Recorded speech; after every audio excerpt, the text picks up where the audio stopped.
Hey Trent, it's been one game now. How did everything feel? How did it feel getting back out there? I know it was a weird situation with no fans, but it's been a while since you've been on the field. How did Yeah, it go yeah, for it you? has. It felt great being back out there. Felt, I waited for it for a long time.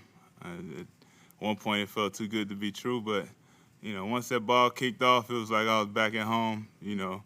Back to back where I'm supposed to be. And I didn't even really realize the fans. I was so focused on just doing my job that I didn't even notice the stadium was empty. Trent, you've told us you've spoken highly about Nick Bosa before, but the 49ers made a pretty big decision to draft him number 2 overall a couple years ago, and one guy they passed on was Quinnen Williams. I assume you think that was the right decision, and do you have a scouting report on Quinnen Williams? Obviously, hindsight is 2020. But Nick at number 2 was a no-brainer. And Quinnen was a no-brainer. He was a top pick as well. So at that point, it's just kind of what you prefer as a team, as a coaching staff, and as an organization.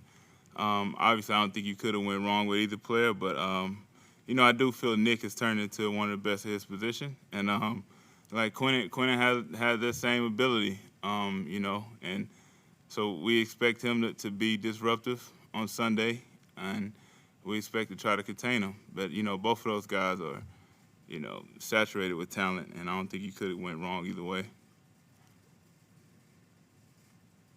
Trent, it's kind of unusual for an offensive lineman to go viral. It takes something a little different. You had a block on Sunday that did that. Can you walk us through what you saw on that play and what you're thinking when you get an opportunity that comes like that?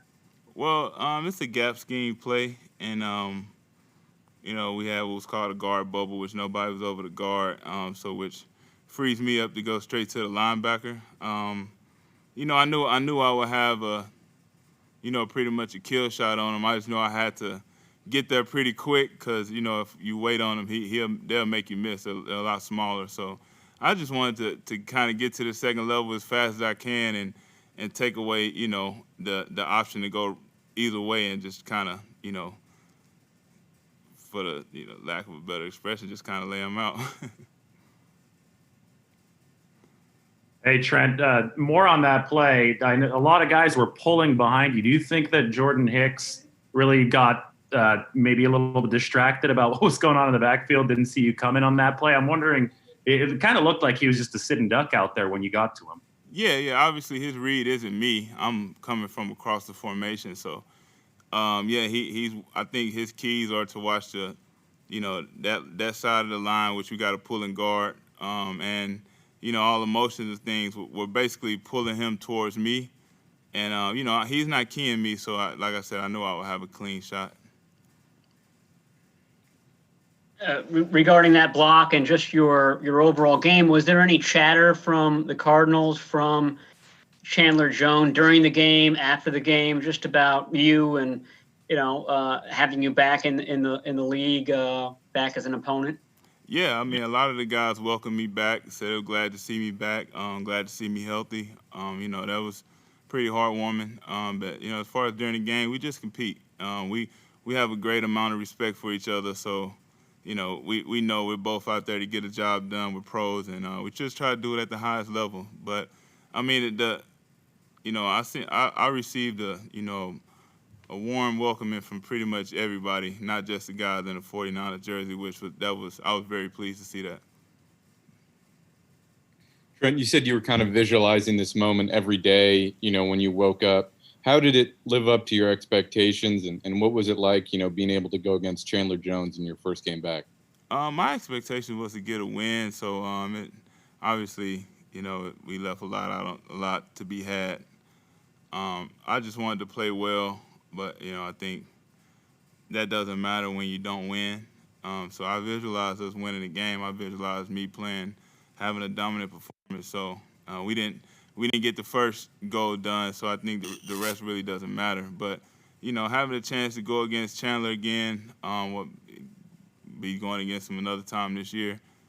he's the best of the best. So it's always a challenge to kind of go out there and measure yourself against somebody who is considered the best and put up some of the best numbers that we've seen in a long time. So, I mean, Chandler is as good as he get, and I look forward to competing with him any chance I can. Hey, Trent, your friend Adrian Peterson did pretty well for a 35-year-old running back. Just got to his new team. But Frank Gore is 37. He's going to be starting against you on Sunday. Is he in some ways kind of a freakier than Adrian, or are they kind of, I don't know, just kind of built the same way, had the same DNA?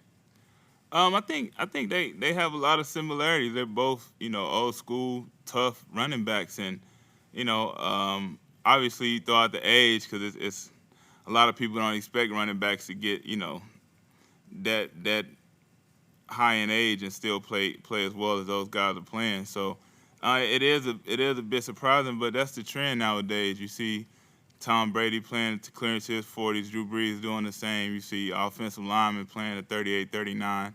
I know it's a little more rare to see a running back play to that age, but it's happening. And the way that sports medicine is today and the way that guys train today and are able to optimize, everything in the game and on the training side as far as helping prevent injuries and helping play through injuries.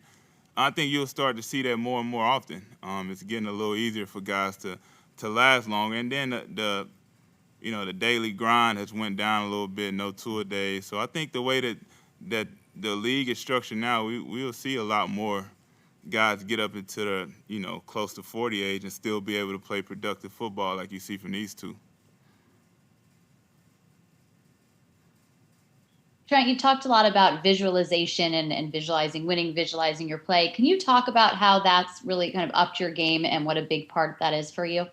Yeah. I mean, it's something that I basically took up in the last year and a half because that was all I was able to do was visualize playing football. I wasn't granted the opportunity. So that's kind of one of the things that I think has helped me mature as a player and as a man, just sitting up, able to just visualize and walk myself through things that I know is going to happen, things that I'm prepared for, things that I'm preparing for. So, I think that visualizing part it's kind of underrated. I never really just said I had to sit up and think about these blocks, how I'm going to block this person. I study my film, I study my notes, and I kind of left it at that. But now, it was taken away from me for a year, so it's a lot more important to me now. I don't take it for granted anymore. So I'm doing everything I can to just be prepared to be the best player I can on Sunday. And I think visualizing the game and the plays and my assignments, I think helps me out a ton. Hey Trent, one more on that block from earlier. I know sometimes highlight plays get shown in team meetings. Was that one shown? And if so, what was the reaction? And where does that rank maybe in as kill shots, as you call them in your career? Yeah, I think that's probably that's one of the best ones I probably put on tape. I've had some good shots where out on the screen kind of catch a little guy, but in the box it's a lot harder to get those type of blocks. So I think it's probably ranked top of my career. But yeah, Kyle, he actually sent me a video that night just saying, wow, that's good to have me back and stuff like that. So yeah, I think the team was, they liked the block, obviously. The team meeting would have been a little more enjoyable if we would have got the win, though. Hi, Trent. When you think about resilience, whether it's a loss or an injury or a life challenge, what is your approach to facing adversity, and how do you build your resiliency muscle as an individual and as a team? Yeah, for me, this last year and a half has been all about resiliency and overcoming adversity. So I think, that's kind of one of my strong points at this point. That's all I've been faced with for the last 18 months. But, as a team, it all starts up top. And, however long they linger on what happened the week before, it'd be the the same amount of time the team lingers, the players linger on what happened the week before. So I think it's all with the coaching and the culture. And, I think Cal does a great job of that. We realize where we let the game slip away, but we do realize that we can't let that team beat us 2 weeks in a row. So we have to, put that away to the next time we meet them, and we have to focus on the New York Jets. And I think they do a good job at that, do a great job at it. Last one. Trent, this was your first game blocking for Jimmy Garoppolo, and he had some highs and lows through it. What did you take away from playing with Jimmy, and kind of what's been the mood this week to kind of get him and the offense more on track? Well, I mean, first and foremost, I think Jimmy and not only Jimmy, but a lot of the quarterbacks in the league, especially particularly pocket passers, without having a preseason, without having a real live period where guys are actually flying and actually coming to hit them.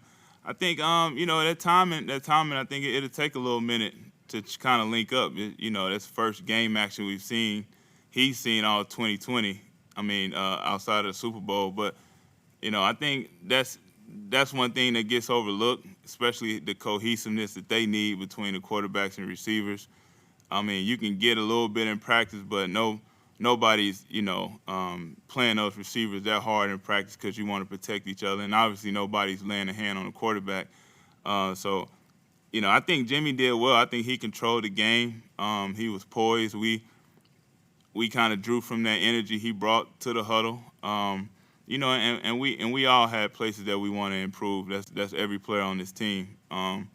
So we don't really look at it like the ups and downs or whatnot.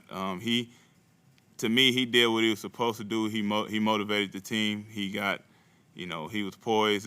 We was going on a drive to win the game. It was no panic. Obviously it didn't go the way we wanted it to go, but that game could have easily went our way. And so we're not going to sit here and try to pick that game apart and pick everybody's performance apart. We're all professionals. We know what we need to improve, and we'll just kind of fix it the next week.